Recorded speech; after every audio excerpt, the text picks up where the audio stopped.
আজকে রেসিপিতে থাকছে ইলিশ আর বেগুনের ঝোল। আর এটা দেখতে দেখুন কতটা লোভনীয় হয়েছে, আর খেতেও কিন্তু অনেক মজার হয়। তো চলুন দেখে নেই রেসিপিটি। এখানে আমি হাফ কেজি বেগুন নিয়েছি, আর বেগুনগুলি এভাবে লম্বা সাইজ করে কেটে নিয়েছি। আর বেগুনটা এভাবে কেটে দিতে হবে, এতে করে মশলাটা খুব ভালোভাবে এর ভিতরে ঢুকতে পারবে। এরপরে নিয়ে নিয়েছি এখানে ইলিশ মাছ। এখানে ছোট সাইজের একটি ইলিশ মাছ নিয়ে নিয়েছি, আর মাছটাকে কেটে ধুয়ে পরিষ্কার করে নিয়েছি। এরপরে দিয়ে দিলাম সামান্য একটু লবণ, হলুদ গুঁড়ো, আর দিয়ে দিলাম মরিচের গুঁড়ো। এখন খুব ভালোভাবে এটাকে মিক্স করে নিতে হবে।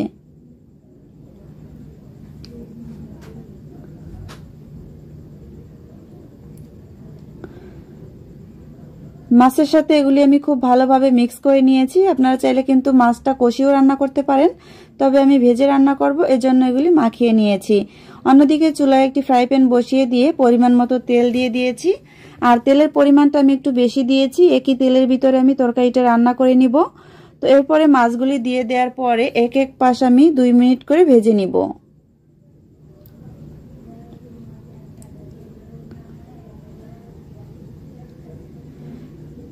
দুই মিনিট পরে আমি মাছটা উল্টে নিব।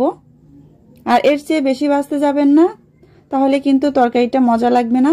তো ইলিশ মাছটা সামান্য ভেজে নিলেই কিন্তু এটা খেতে অনেক মজার হয়।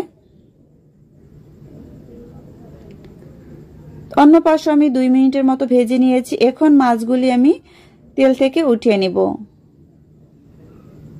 তো ঠিক এভাবে মাছগুলি ভেজে নিতে হবে।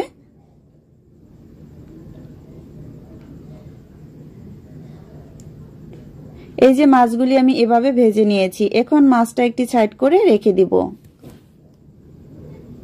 মাছ ভাজার পরে যে তেলটা ছিল এর ভিতরে দিয়ে দিলাম 2টি পেঁয়াজ কুচি। এখন এই পেঁয়াজগুলিকে আমি হালকা ভেজে নিব। এ পর্যায়ে পেঁয়াজগুলি হালকা ভাজা হয়ে গিয়েছে। এখন এর মধ্যে দিয়ে দিচ্ছি 3 টেবিল চামচ পেঁয়াজ বাটা। পেঁয়াজ বাটাগুলি হালকা ভেজে নিব, এতে করে এর কাঁচা গন্ধটা থাকবে না। এখানে কিন্তু আমি আদা রসুন ব্যবহার করব না, শুধু পেঁয়াজ বাটা দিয়েই এই তরকারিটা রান্না করব। তো ইলিশ মাছের মধ্যে পেঁয়াজ বাটা দিয়ে রান্না করলে ইলিশ মাছের সুন্দর একটা ঘ্রাণ পাওয়া যায়। তো পেঁয়াজটা এই পর্যায়ে হালকা ভেজে নিয়েছি। এখন এর মধ্যে দিয়ে দিচ্ছি পরিমাণ মতো পানি। পানি দিয়ে নেড়ে চেড়ে খুব ভালোভাবে মিক্স করে বাকি মশলাগুলি দিয়ে দিব। এখানে দিয়ে দিচ্ছি 1.5 টেবিল চামচ মরিচের গুঁড়ো, হাফ টেবিল চামচ হলুদ গুঁড়ো, আর স্বাদ মতো লবণ দিয়ে খুব ভালোভাবে মিক্স করে মশলাটা কষিয়ে নিব। আর মশলাটা অবশ্যই খুব ভালোভাবে কষিয়ে নেবেন, এতে করে আপনার রান্নার স্বাদটা কিন্তু বেড়ে যাবে। এ পর্যায়ে মশলাটা কষানো হয়ে গিয়েছে। এখন এর মধ্যে দিয়ে দিচ্ছি কেটে রাখা বেগুন। বেগুনটা দিয়ে মশলার সাথে মিক্স করে খুব ভালোভাবে কষিয়ে নিব।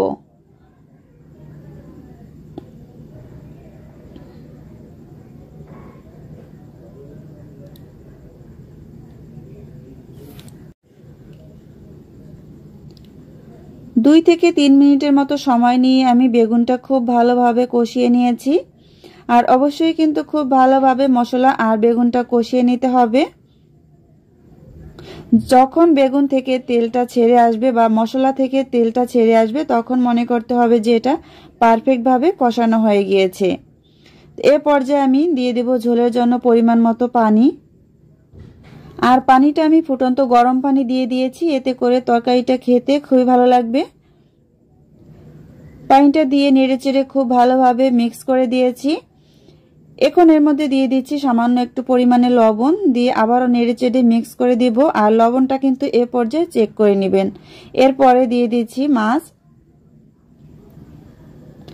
মাছটা দেওয়ার পর একটু নেড়েচেড়ে মিক্স করে ঢাকনা দিয়ে ঢেকে বেগুনটা সিদ্ধ হওয়া পর্যন্ত অপেক্ষা করতে হবে।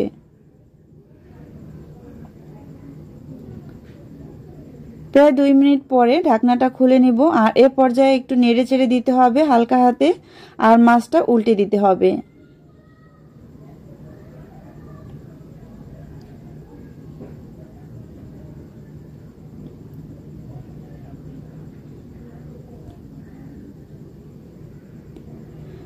মাছগুলি উল্টে দেওয়ার পরে আবারও ঢাকনা দিয়ে ঢেকে দিব। আবারও 2 মিনিট পরে আমি ঢাকনাটা খুলে নিয়েছি। আর দেখুন এ পর্যায়ে কিন্তু তরকারিটা একদম পারফেক্টভাবে রান্না হয়ে গিয়েছে। তো আমি এই পরিমাণ ঝোল রাখবো, আপনারা চাইলে একটু পরিমাণে বেশি বা কমও রাখতে পারেন, তবে এই পরিমাণ ঝোল রাখলে তরকারিটা খেতে অনেক ভালো লাগে। এখন চুলাটা আমি অফ করে দিব। এই যে চুলাটা অফ করে দিয়েছি, আর দেখুন এটা দেখতে কতটা সুন্দর হয়েছে। এখন একটি সার্ভিং বাটিতে আপনাদেরকে সার্ভ করে দেখিয়ে দিচ্ছি। দেখুন এটা দেখতে কতটা লোভনীয় হয়েছে, আর খেতেও কিন্তু অনেক মজার হয়। তো বেগুন আর ইলিশের ঝোল এভাবে এই ইলিশ মাছের সিজনে আপনারা অবশ্যই বাসায় ট্রাই করবেন।